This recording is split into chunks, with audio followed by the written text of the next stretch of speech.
Kahit na anong trabaho, basta pinagpawisan mo sa legal na paraan at wala kang tinatapakan ng kahit na sino man tao, marangal yun.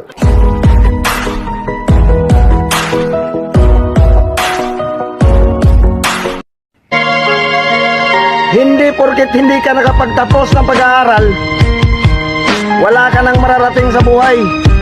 Tandaan, diskarte ang labanan, hindi ang pinag-aralan. Ayaw ka balaka kung ubos ang pananaw nila sa imuha. Timan ang taong gapaubos, mao'y ginapataas sa Ginoo.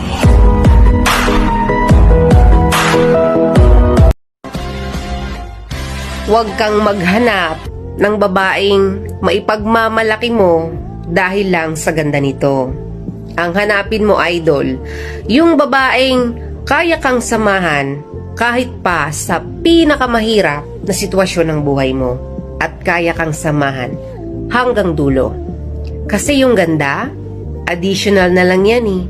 Pero yung babaeng kayang magsakripisyo para sa iyo, idol, bihira ka na lang makakatagpo ng ganon.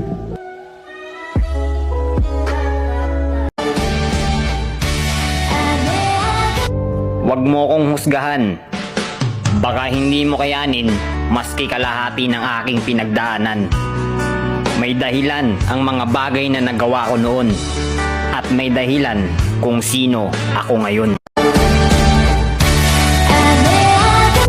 Huwag mo kong husgahan. Baka hindi mo kayanin maski kalahati ng aking pinagdaanan. May dahilan ang mga bagay na nagawa ko noon at may dahilan kung sino ako ngayon.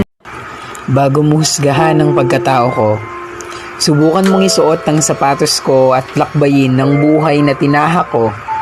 Kung narating mo ang narating ko, malalaman mo ang tatag at tapang ko. Alam mo yung isa sa pangit na ugali ng ibang tao, yung takot sila na malamangan ng iba. Ganyan talaga, idol, kapag takot silang malamangan, pilit ka nilang sisiraan. Takot sila na suportahan ka dahil baka masapawan mo sila at ang masaklap, ituturing kang kalaban kahit wala kang kasalanan. Yan ang ugali ng mga taong takot masapawan. Real talk, umiwas ka, idol, sa mga taong mataas ang tingin sa sarili dahil nagagalit yan kapag nasasapawan. At para naman sa mga taong takot masapawan, beshi, matuto tayong maging masaya sa tagumpay ng ibang tao dahil bawat tao dito sa mundo meron iba't ibang diskarte para umahon at umasenso sa buhay. Maging mapagkumbaba ka at wag nang manghatak ng kapwa-tao para bumagsak. Hindi ka gold para masabi lang na ikaw ang umangat sa buhay. Tinamaan ka ba? Umilag ka na lang. Kapoy, pero kaya. Gimingaw, pero giagwanta.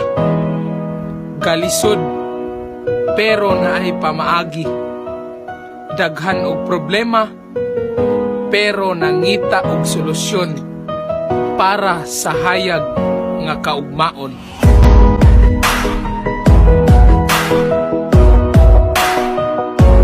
Ang chismis ginawa ni Marites, kinalat ni Marisol at pinaniwalaan ni Sally. Nakisali at kwento naman kay Eva. Ayun, paiba-iba ng kwento. Yung Marites ka na nga, pakilimera ka pa at inggitera ka pa. Ano yun? Collect them all? Sa panahon ngayon, mas nakakatakot pa makasalubong ang mga chismosa kaysa sa mga aswang. Kasi minsan, kaya tayo nagiging masama sa paningin ng iba dahil na din sa maling kwento ng magaling na chismosa. At isa pa, kaya hindi sila nawawala ng topic dahil pag wala ka, ikaw naman ngayon ang sunod na pag-uusapan nila. Kaya shout out sa mga chismosa dyan, pahinga rin kayo kapag may time.